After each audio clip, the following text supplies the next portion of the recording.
Alright, hello. This is my first time trying out the voiceover. I'm just doing this as the video is going, so we're gonna see what happens, but, it's a new year, so that means new sketchbook. Thank you guys for the love on my first video, my sketchbook tour of my 2023 and 2024 sketchbooks. That was great. I didn't expect it to get as many views as it did that quickly after uploading it, which is pretty cool. I think it's almost at 2,000 views now, which obviously isn't a lot of views for YouTube, but it's a lot of views for me, so thanks, guys.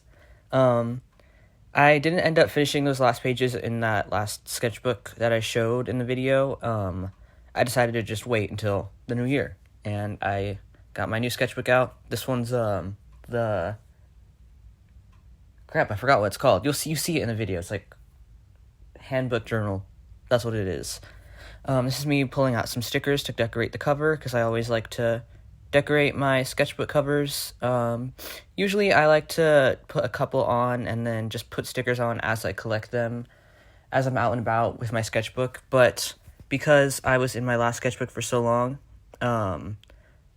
it got covered up really fast, and I had a bunch of stickers that I wanted to use on sketchbooks, but I didn't want to put them on anything else because I wanted to save them for that. And I'm not normally a sticker hoarder. Normally I love using stickers and putting them on everything, but because my sketchbooks were just covered and I couldn't really fit them anywhere, I kept them.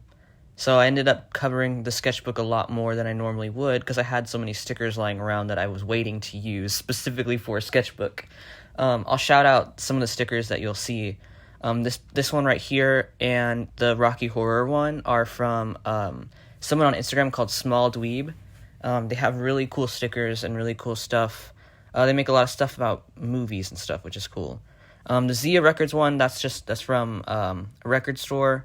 One of my favorite record stores. I got that one from when I bought a Operation Ivy EP 12-inch. They gave me that for free. They gave me 2 of them, actually. And I didn't realize until after I opened the bag, which is cool. So I love that sticker. These Paddington ones are from Hobonichi. They're a planner company that I get all my planners and journals from for the year. These ones right here, this girl and then the green heart and the holographic ones are from someone on Instagram. I can't think of the name right now, but I will put it in the description or in the video somewhere when I find it. The Guadalupe one is from a Mexican restaurant that we like to go to. It's really nice. And kind of not sure what to talk about.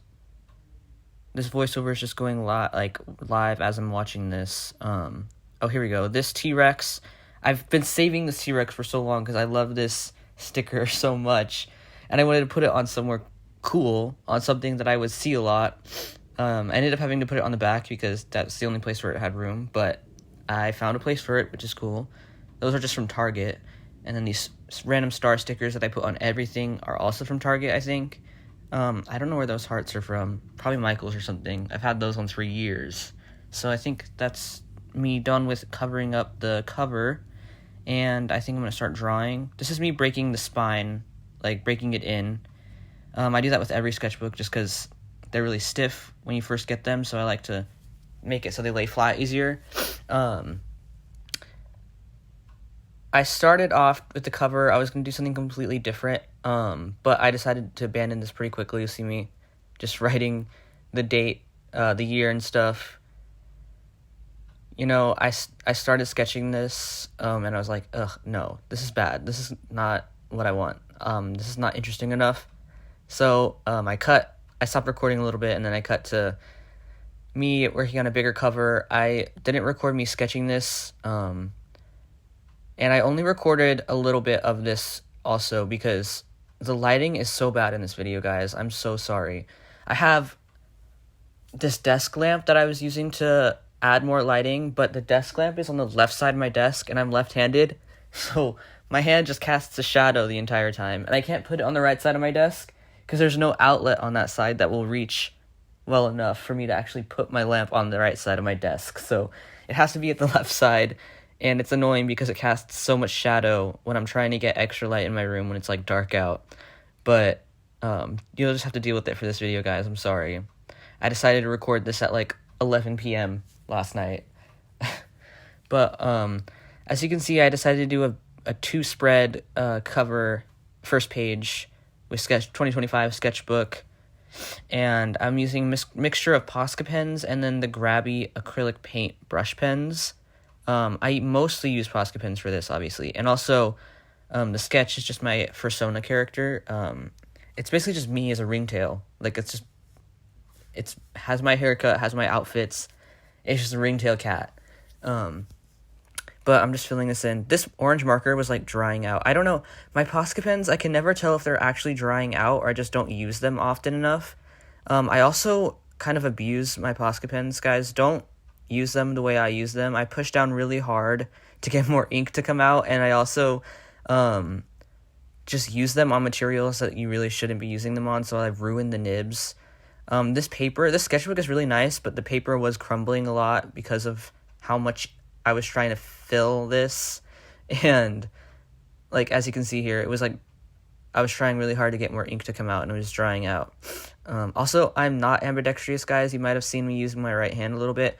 That's literally just because my left hand was getting tired, and as you can see, ink is spilling out everywhere because I abuse these. I don't know. I'm really bad with my art supplies, as you can see there. Yeah. Again, I was having a really hard time with that orange Posca pen. And then here's me getting more colors for my this part of the drawing. Sorry, you'll see my hoodie peeking through because I had to get closer to actually be able to see because it was in shadow because my hand was casting a shadow. Anyway, Posca pens are probably honestly my favorite art supply because they're just so easy to use, and it feels very similar to digital art, which I do most of the time. I like how opaque they are, and I like how you can just color over them, and it feels like when you draw and you just use one layer, which is funny to say because traditional art is just one layer, so it's like there's no layers in traditional art, so it's weird to be like, oh, it feels like when you have to use when you only use one layer in digital art, but that's what it feels like to me. Like, I feel like I draw very similarly digitally the way that I use Posca pens traditionally, because when I do traditional art, it just feels different than digital art, but the way that I usually do digital art, it feels very similar to how I use Posca pens and acrylic markers. But I don't really like using acrylic paint and painting acrylically, or even using gouache. I do love gouache, but I don't do it that often because of the paintbrush and like having to water it down. I love the marker drawing feeling of the paint. And then here's the finished sketchbook. I was talking originally in this video, but I was talking way too slow and I sounded so uninterested, so I'm just going to voice over this. But this is the finished product of me putting all the fun stickers on the cover. I really love the green that the sketchbook is. Obviously, you guys can tell how much I like green by the other stuff around me. But I feel like this specific shade of green goes really well with all the colors on the stickers on the cover. Especially like the stars and the orange and the yellow on the Paddington ones, and then the orange on the dinosaur, and the green on the Guadalupe sticker. But I might regret covering the cover so much as I use the sketchbook, because again, I like putting stickers, but this is also a Beatles trading card that I stuck in here. I have a lot of them that my friend gave me from an antique store, and then the blank page I'll just use to put more stickers on as I go on. And then here is the finished cover. It's I like the colors. I love the orange and green, but I feel like I could have used a lighter orange for the sketchbook text. It kind of blends in with the orange of the background a little bit too much, but I just drew my character, like I said before, and 2025, and then some goals. For goals, I like to put a couple goals in each sketchbook, but I don't try to make them very strict or try to follow them exactly. It's not a failure if I don't draw these things all the time in the sketchbook. It's just a few things that's like, oh, I should do a few more of this, like I should draw more full bodies, I should practice different body types more, I always should, but I wrote that here. Just as a reminder for myself of some things to work on more. not things that I have to actually follow exactly. And then this sketchbook, this is my first time using the sketchbook, and the bleed through, I was actually surprised by how little it bled through. The only parts where it bled through were from me pressing too hard with the Posca pens and ink spilling out everywhere, but that's just me not knowing how to take care of my art supplies and not abuse them, and I love doing that, though. I love not being gentle with my art supplies because it makes it more fun. But that's pretty much the finished sketchbook setup. Let me know what you guys think, if I should make more videos of me drawing in sketchbooks, and if you guys are excited for the new year like I am, let me know, or just comment whatever you want. Happy New Year. Goodbye.